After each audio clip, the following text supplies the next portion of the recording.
Brew. Today I am writing this email to you to report a case that may catch your interest. Not sure if it's worth being on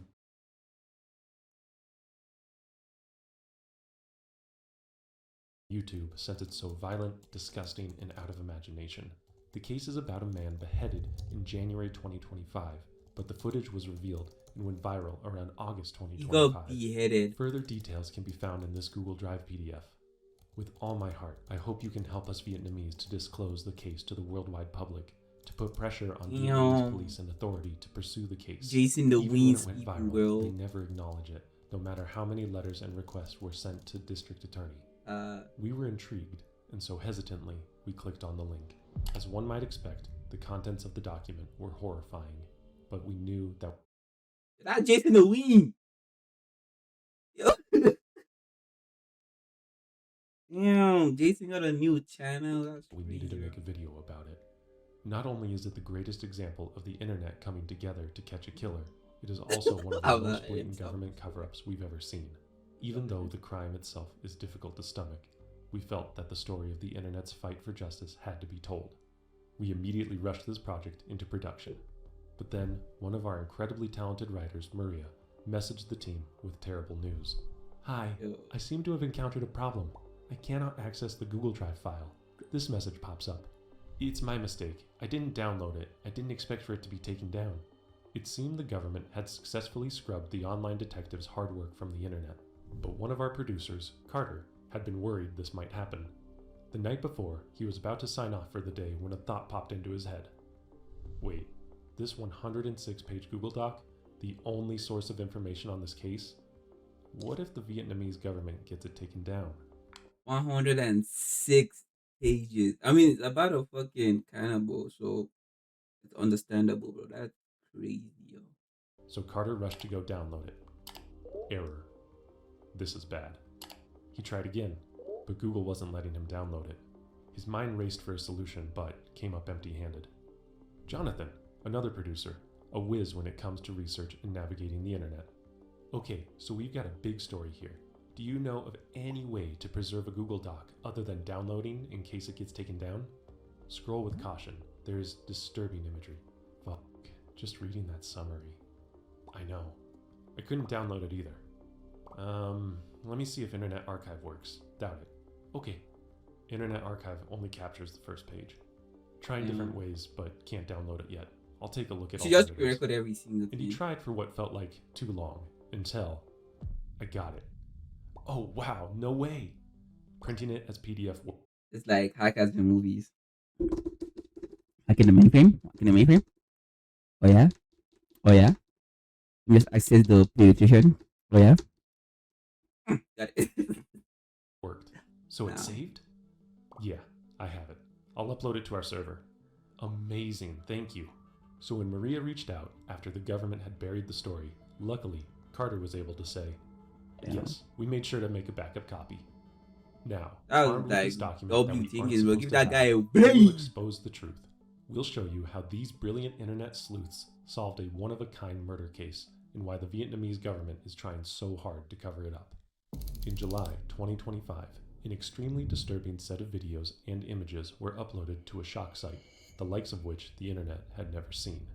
The first video was titled Rehearsal. It shows a man who appears to be in his 30s wearing a striped dress shirt accompanied by another individual wearing a tracksuit with 3 stripes similar to the sportswear brand Adidas and a Guy Fawkes mask from the 1980s graphic novel V for Vendetta. Every single like setting anonymous face resembles an office furnished with filing cabinets and a ceiling fan. The maskless man then removes his shirt and positions his neck on a wooden cutting board, while the masked figure lifts a black cleaver and practices a series of chopping motions above the man's neck. The video ends with the masked individual embracing the other man in what looks like a gesture of reassurance. Both men then rise to their feet and the footage cuts to black.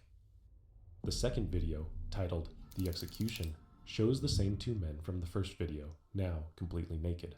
A maskless man is lying on his back on a tarp spread across what appears to be a bathroom floor, with a wooden cutting board placed under his head and neck. The other man has swapped his Guy Fawkes mask for a medical face mask. As the man on the floor reaches the end of an act of self-gratification, the masked man delivers approximately 3 to 5 forceful strikes with the cleaver, decapitating the victim. Heavy breathing from the executioner fills the audio, along with the clear sounds of traffic and dogs barking outside. What follows is the dismemberment of the body. The executioner works with a level of ease, suggesting that. Why would you record this though? It's Carter gay. Who's Carter? Yo, damn, when did you come back? Sorry. I was dead. I was locked into this video. I'm so sorry. I kept on talking. I was dead. I was locked into this video. What car are you talking about?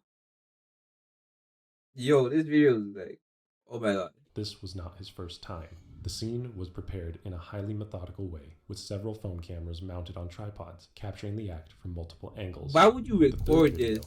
Butchering, records the full dissection of the victim's remains in what seems to be a kitchen. Visible in the frame is a round stainless steel table, a sink, a bottle of dishwashing liquid, and a bottle of drinking water. Once the cutting is complete, the executioner arranges severed limbs in a large pot. Among the photographs that accompanied the three videos, two images stood out. One shows certain organs prepared in a curry-like dish, suggesting cannibalism. The second shows the executioner holding the victim's severed head while taking a mirror selfie. This photo reveals key identifying features of the killer: a stocky, muscular build, a balding, middle-aged appearance, a scar above his left eyebrow, a dark birthmark running from his right bicep to the armpit, and a tattoo on the right bicep that translates to why you that doing day, all 13-9.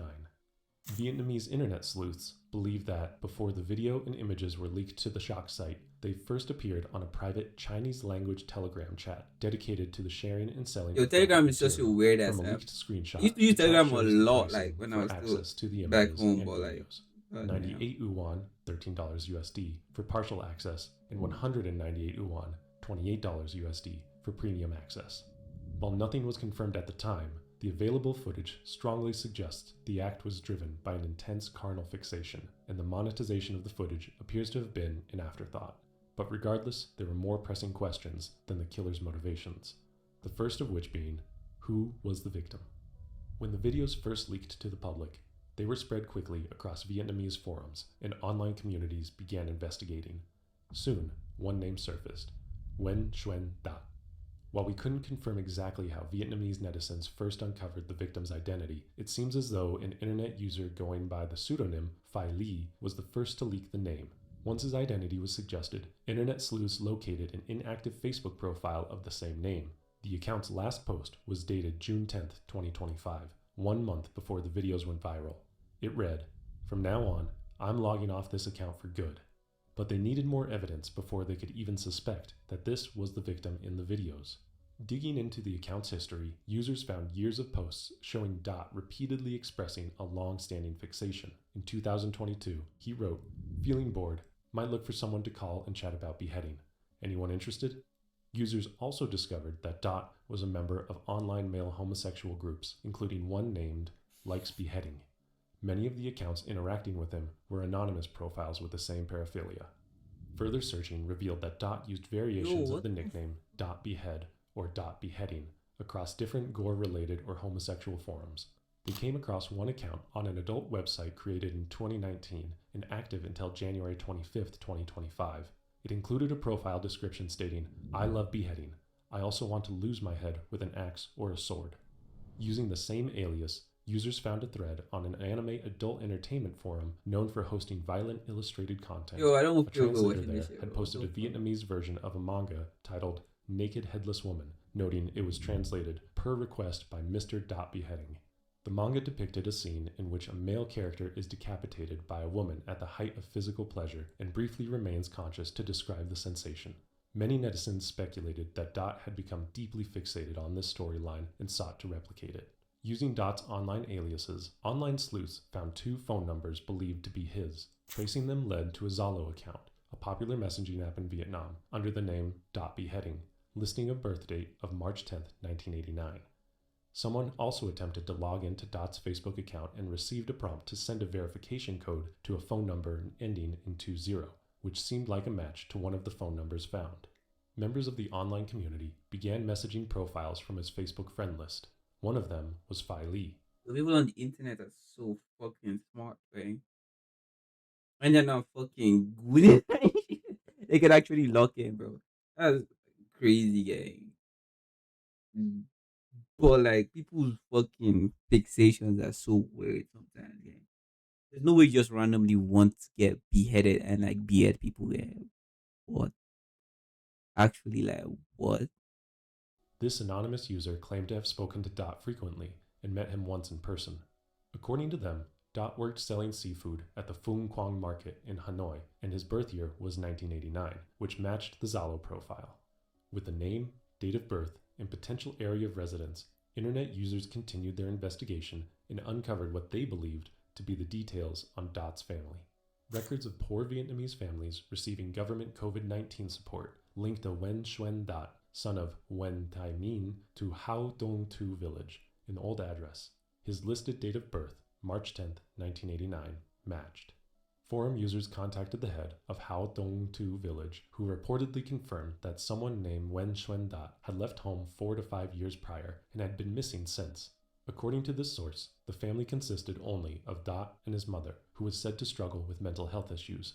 If this was true, it would explain why no missing person report had been filed after his murder. With Dot tentatively identified, attention shifted to the next major question: where did the killing actually take place? And the earliest clues came directly from the footage itself. A closer review of the butchering video revealed a small but significant detail. When the executioner panned the camera, a plastic water bottle briefly came into view. The label appeared similar to La Vie, a well-known How do people Vietnamese see brand. that, bro? That alone suggested the scene was likely within Vietnam.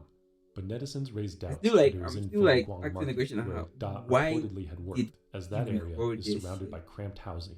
Carrying out something this extreme there would I have mean, been it's good he recorded extraordinarily it because he risky. got caught from it, Hanoi bro. is densely populated, and it seemed unlikely the executioner would have chosen this area to commit the crime. Another detail in the footage drew attention: a yellow bottle of dishwashing soap with Chinese characters on the label. Vietnamese forum users began comparing household items visible in the footage to everyday products used across Vietnam. Some claimed to recognize them immediately. This is like how the internet came together when the hackathon situation about the short color, right? That's how they found out it was actually a short color, or it supposedly actually is a color. Because I don't know, I don't know. I'm not hackathon, and I've not seen it. I didn't do that much research, so I can't like fucking my thoughts on it. But like, what the fuck? Sell And household people come goods, together so I to do know. like The kitchen tools in this video are only found shit in that northern actually makes Vietnam. sense. I suspect the executioner used this type of stewing Fucking pot to so boil Dot's smart. bones to destroy evidence. That Boy dishwashing is liquid boom. bottle with Chinese characters, 99% is from northern border provinces like Lao Cai, Lang Sun, Cao Bang, Mong Kai, Quang Ninh. Taken together, the Lavi bottle, the dish soap, and the kitchen tools, the emerging theory was that the killing happened in a Vietnamese province near the northern border. And if that was true, was the executioner a Vietnamese man living in that region? As speculation about the executioner intensified, the internet sleuths switched focus to piecing together a timeline. But what initially seemed straightforward quickly became not that at all. On Dot's Facebook account, there was a post from January 25th, 2025. 3 hours left until the execution. This date aligned with the final activity recorded on the Dot Beheading Forum account, also January 25th, 2025. The implication seemed clear. This was the day the killing took place. But there was a problem with that theory. As we know, this January 25th post wasn't the last post on Dot's Facebook account. That wouldn't be until months later, on June 10th, 2025. From now on, I'm logging off this account for good. If he truly died in January, how was he posting in June? This inconsistency led to one theory proposed by the online community. Dot's execution was on January 25th, 2025, but the executioner kept his phone and continued using it afterward, managing his accounts, reading his messages, and eventually posting the final status on June 10th. What This the theory fuck? gained more traction when the anonymous account Phi Li, Dot's supposed friend, released a screenshot of a chat log with Dot. The message, dated February 25th, 2025, stated simply that Dot had been beheaded. If authentic, the screenshot suggested that their theory was correct, that the killing occurred long before the video surfaced publicly, and that the killer had access to Dot's accounts following the murder. But it was what Phi Li said next that moved the investigation into entirely new territory. When pressed about what he knew, he claimed he was familiar with the executioner, and even provided a name: Chung. Another friend of Dot later shared their own screenshot of a conversation with him. The timestamp showed 1:18 p.m. on a Monday, though the exact date wasn't visible. Earlier parts of the exchange I'm already waiting to the time. Who will do it? Chug. Nah, another person. I don't like Chug discussed do it. plans for the beheading, and throughout the messages, the same name appeared again and again: Chung. And it seemed as though Oh, this was Chong, someone who my had fault. agreed to carry out the act, but kept The thing for delaying it. Chong is Also, the way the difficult. friend referenced Chung suggested that they seemed to be known What's within wrong? Dot's social circle. So the sleuths began looking through Dot's Did the Facebook friend friend know list what for was gonna anyone named happen? Chung. Several profiles fit, and accusations spread quickly. One man in particular became a focus, largely because his profile was public and easy to Sorry. inspect, even though there was no evidence linking him to the killing. Despite this, his online behavior drew attention. In 2022, he had liked one of Dot's posts about beheading. When the case went viral and users began tying his name to the incident, he quietly removed the like, but screenshots of it were already circulating. He later posted a status denying any knowledge of the incident, yet his responses to strangers before his status were oddly direct. When someone messaged him, "Behead me, sir," he immediately replied, "Where are you? Which part of Hanoi?" His reactions were What suspicious, the but not fuck? evidence. Another account from Dot's friend list was contacted next, an older profile named Hua Choi.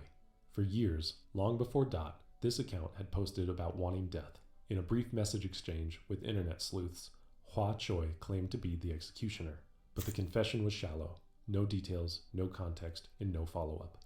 This only created new questions. Was Hua Choi the Shung mentioned in Dot's messages? Was the real Hua Choi also killed, and the executioner was now operating the account like he did with Dot's? Or was this simply an anonymous troll looking for attention?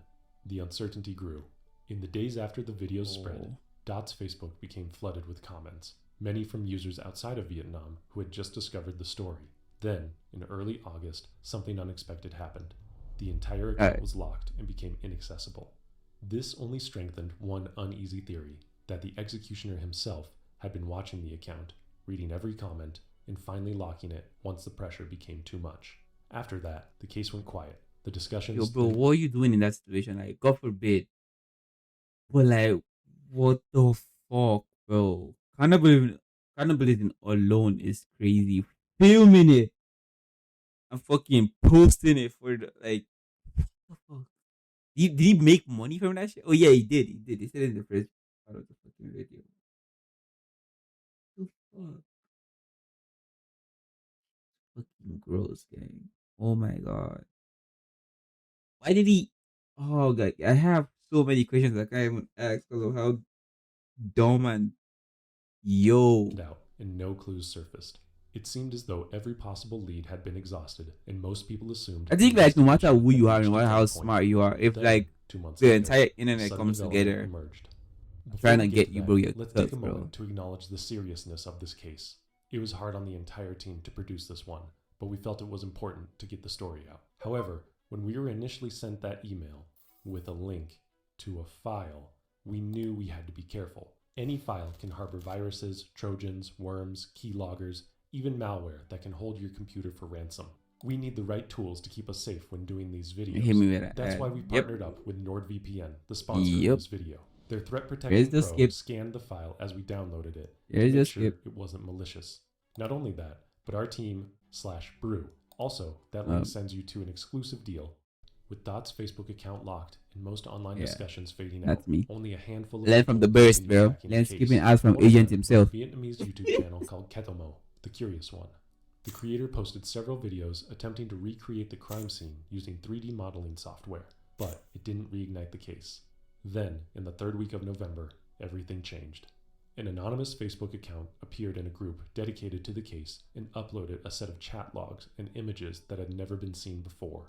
These screenshots included direct conversations with Dot. The final message from Dot to this anonymous user was sent at 2:40 p.m. on January 25th, 2025. In the message, he said the execution would take place in 3 hours. Based on that timestamp, the killing likely occurred between 5:30 p.m. and 6 p.m. that same day. Earlier parts of the conversation revealed something else. I Dot don't had use provided the credit card. executioner with this anonymous user's information as well, suggesting that they may also have intended. Hold on, chat. I'm sorry. I'm a slow reader. I apologize. I don't use credit card. You'll see my face when we meet in person.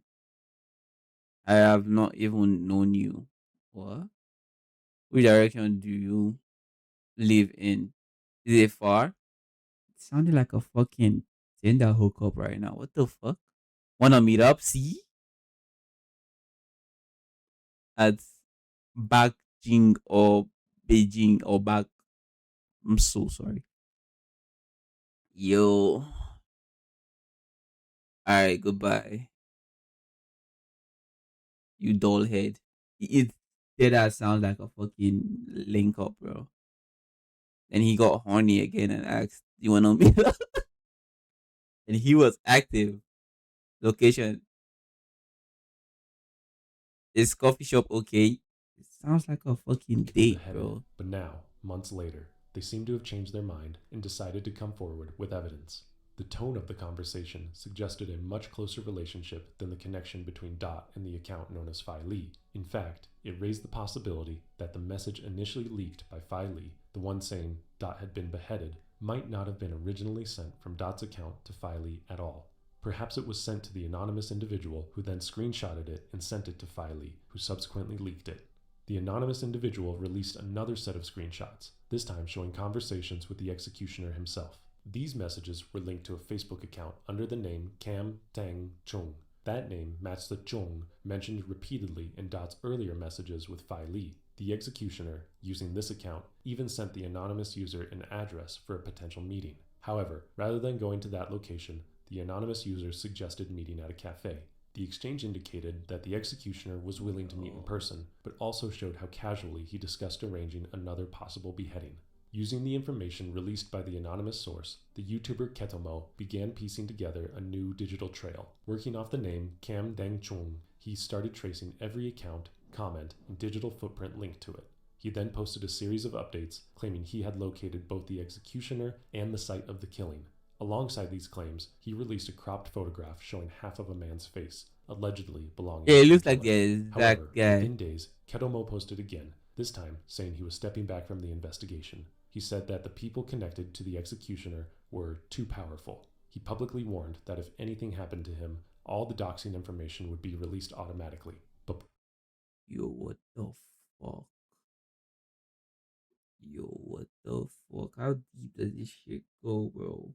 Oh my fucking god. Can I post this? before Yeah. withdrawing, he uploaded one last image and a hint, a distorted screenshot of the username the executioner supposedly used across anonymous forums, and according to him, it was the name of the executioner's own son. That hint was enough. On the morning of November 20th, online investigators sprang into action. First, they removed the distortion on the image, uncovering How did the they? username Deng Damn. Chun 11111. From It just. there, the pattern unraveled quickly. Variations of the same handle, Deng Chun, with 5 ones, with 4 ones, with 3, all appearing on multiple anonymous Yo, he's not even platforms, fucking creative with this shit, bro. including Twitter, Instagram, TikTok, and several smaller forums. Each account Don't showed be similar a head on behavior and TikTok. overlapping details. Then, another username appeared in the network, Doan Sang LS. This account showed direct links to the Deng Chung profiles.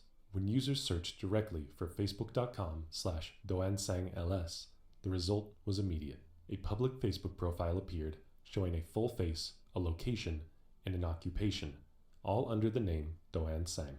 Was this it? Was this their guy? Online investigators started digging. They quickly uncovered his full name, Doan Von Sang, and learned that by Looks 2025, like the he guy. was already retired at age 59. His former role was significant. He had served as the deputy principal of Market Management Department Number 4, located in Lang Son Province, Vietnam, one of the northern provinces previously mentioned. Another detail stood out. He wasn't just a retired civil servant, he was the clan head of the Doan family in Lang Son, one of the Yeah, region's powerful largest clans people, I with guess. thousands of members. This was That's why not the an guy is anonymous dope. figure living on Nana, the what's good? margins. He was a man with deep community ties and an established public presence. Photos resurfaced showing him at a government organized event in December 2024, where he delivered a legal training lecture as part of his duties. Scrolling through his Facebook profile, investigators found that Sang had 2 sons. The older one was highly active on social media. He frequently posted images of his student ID, name tags, and personal information, unintentionally making it simple to confirm his real name, Tang Chung, a detail that immediately caught people's attention. giving the online username Dangchung11111 that had led them here in the first place. Then came a shocking coincidence. The son's birthday was September 13th, a date that aligned all too well with the tattoo on the executioner's right bicep. GG. That day, 13-9. Was the tattoo referencing the birthday of the executioner's son? Or perhaps was the executioner actually the son who had his own birthday tattooed on his arm?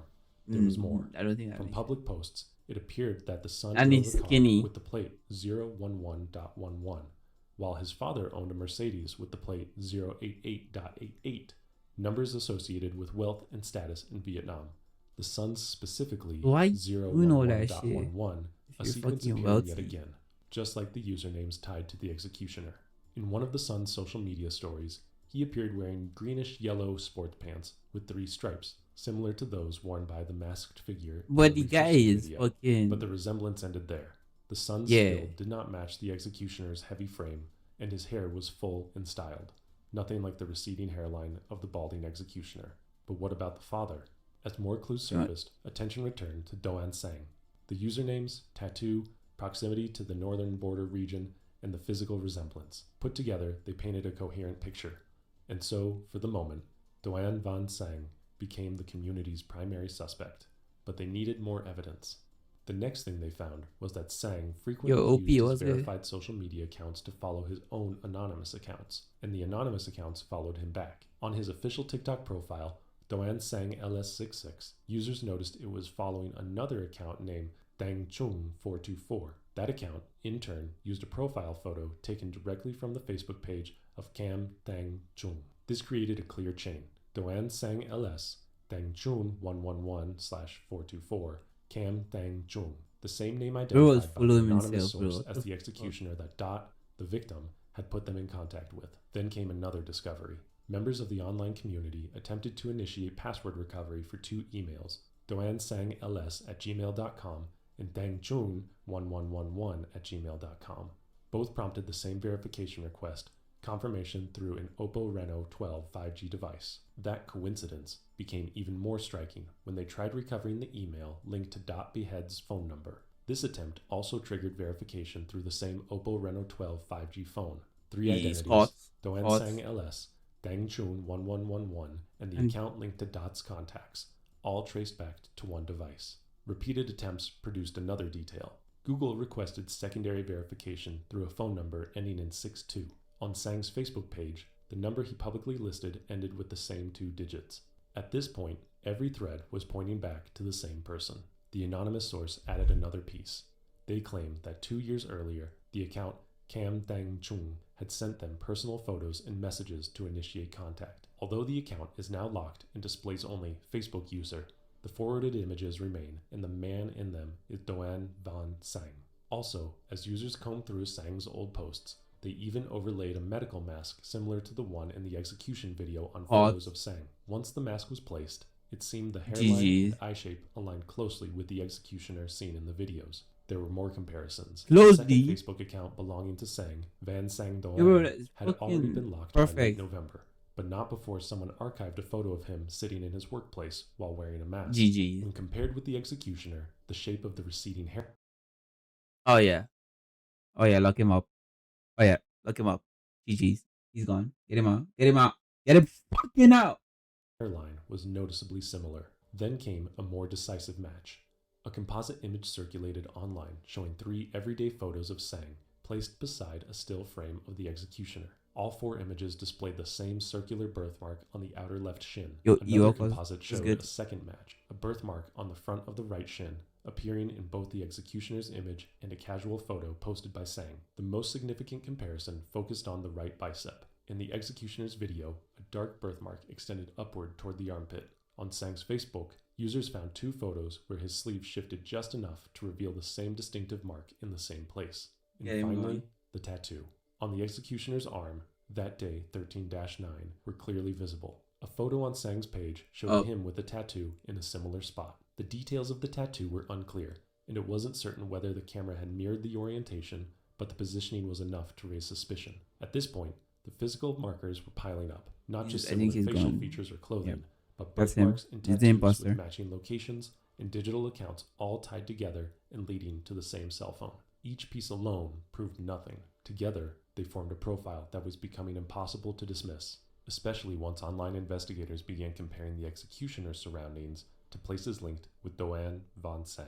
In one of his TikTok videos, a green wooden door appeared behind him, a door nearly identical to the one visible in the butchering video. Then, another match surfaced. On the official website of the Agency for Domestic Market Surveillance and Development, users found an article featuring a photograph of Sang at work. When the image was enlarged, the background revealed red patterned wall tiles and white counter tiles, the same design seen in the kitchen of the butchering footage. Oh. This raised the possibility that the killing took place inside a Market Management Department (MMD) office. Online investigators continued to dig through publicly available MMD reports and images. Offices belonging to Teams 1 through 5 often featured green doors and similar interiors. Records show that Sang had previously worked at Team Number 5, and before retiring in 2025, he served as deputy head of Team Number 4. Since MMD teams rotate duties, he would have had easy access to multiple office spaces in Langsun, including his former team's workplace. Finally, a local resident stepped forward with a critical piece of information. They noted that the address where Kam Dang-chung had arranged to meet the anonymous friend of Dot sits only a short distance from the old Team Number 5 office. The resident also mentioned that the MMD office was known for keeping aggressive guard dogs, something that alarmed with the frequent sound of barking in the videos. As online investigators examined the videos more closely, they realized that the rehearsal clip and the butchering video may have been filmed in different locations. The first real breakthrough came when users cross-referenced the rehearsal video with footage that Sang had posted on his verified TikTok account. Several background details lined up with near-perfect precision: the same plastic plant, the same pair of cabinet knobs, the same uneven gap between two cupboards, and even a fan with distinctive blue blades. If this TikTok and the rehearsal video shared a location, then the next question became obvious. Where was Sang standing when he filmed his TikTok? When viewers matched Sang's TikTok frame by frame against Google Street View images of the Team Number 3 office, the similarities were overwhelming. The same white door, the same red brick pillars, the same decorative framework under the roofline. Even the same climbing vines and the distant red tile roof appeared in both clips. This suggested a cleaner timeline.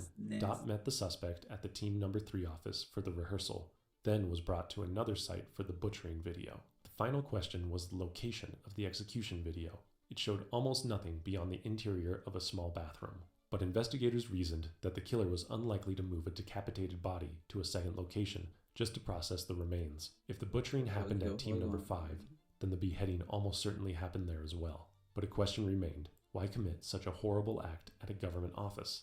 To understand that, it helps to look at the timing and the suspect's position. He occupied a senior position within the MMD, which meant unrestricted access to the building and its facilities. And the date believed to be the day of Dot's death, January 25th, coincided with the 26th day of the final lunar month and the first day of the Lunar New Year holiday.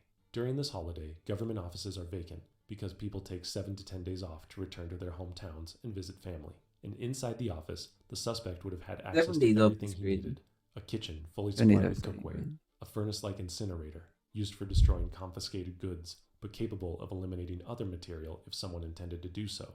As the internet became more and more certain of the killer's identity, the pressure mounted. By the evening of November 20th, after months of silence, online activity around the case surged, and the accounts belonging to Doan Von Sang and his son, Dang Chun, began behaving erratically. Both accounts suddenly entered a Facebook group dedicated to tracking the case and started posting directly into the discussion. From Sang's account, a disturbing message appeared: "I am the executioner. Who can catch me? Let me tell you straight.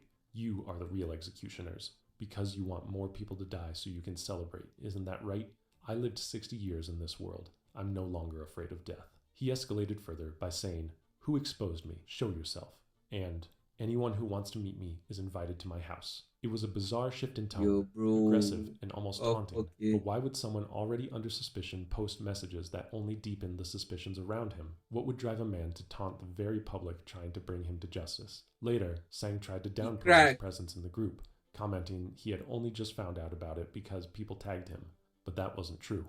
A group member had already saved screenshots of his activity, showing that his account had been in the group earlier and had interacted with posts before November 20th. In one example from early November, when someone complained about the lack of progress in finding the executioner, Sang reacted to the post with a laughing emoji.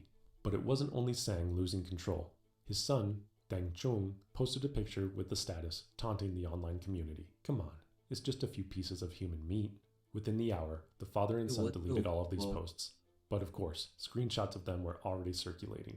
Had it finally dawned on them how much evidence the internet really had on crazy them? for like How an hour or safe did something? Sang Was believe he was? does the Was he son convinced that even if the internet exposed him, nothing would happen?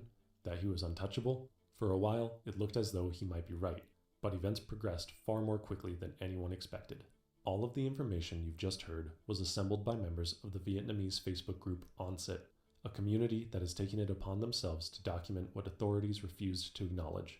On November 23rd, after weeks of collecting images, posts, chat logs, and geolocation clues, the group compiled their findings into an 88-page report on Google Drive and released it to the public. 4 days later, on November 27th, they released an expanded English translated version, a 106-page file laying out every step of the investigation. As we began digging deeper into the case, the situation in Vietnam started shifting fast. On November 28th, the Tien Hung Commune Police issued an urgent public notice. The warning addressed a document circulating online, referring to the community's original 88-page Vietnamese investigation file. According to police, malicious individuals are deliberately amplifying information, inciting violence, and causing extremely harmful psychological effects on viewers. They went as far as to insinuate that the 88-page document contained pre-installed malware that steals accounts, steals money, and commits fraud. Citizens were ordered not to share such content under any circumstances, and if they did, they would be breaking the law. Anyone who received the file was instructed to delete it immediately and quietly report the sender. The public was also instructed to only receive information from official sources and to report accounts or pages spreading fake news to help maintain a healthy online environment and assist police in detecting and preventing the spread of misinformation. Within hours, state newspapers echoed the same warning. Some Vietnamese content creators even amplified it themselves, urging their viewers to avoid the document at all costs. A graphic poster spread online claiming that anyone who clicked the file risked losing control of their social media accounts, having their data stolen, their devices encrypted for ransomware, or being used to scam friends and family. The message was clear. Authorities did not want the public accessing the community's investigation. On Reddit, a user named LeastCarpenter8750 described what came next.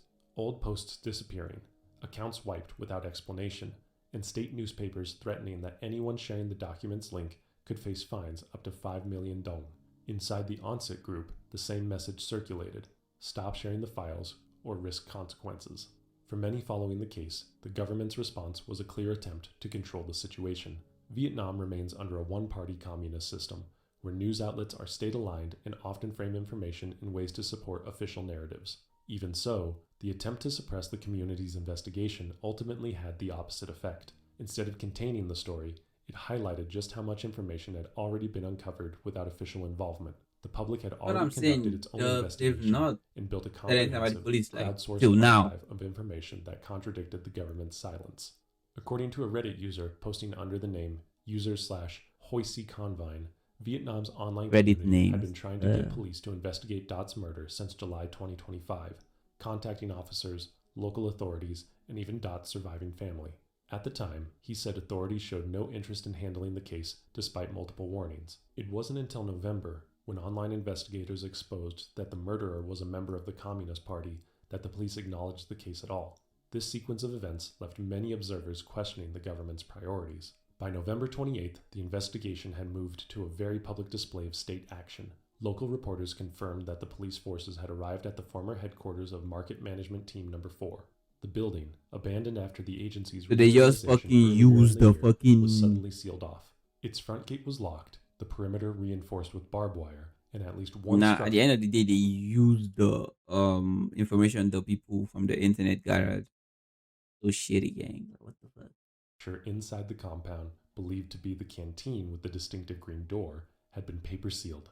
All the while, officials refused to reveal the reason for the police presence. Somebody broke in there. Word spread quickly. After a large crowd gathered outside the gate, dense enough to slow traffic through the narrow residential area. Reporters described the scene as congested, with residents pressing forward to get a look. The following evening, on November 29th, the police presence intensified.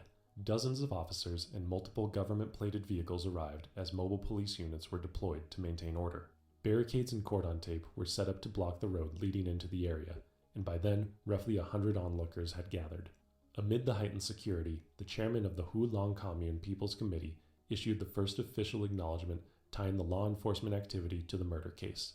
He confirmed that officers were present in connection with information circulating on social media about Mr. DVS, the initials of Doan Van Sang. That same day, another set of news described police efforts to locate Wen Xuan Dat. On November 27th, officers look at him now.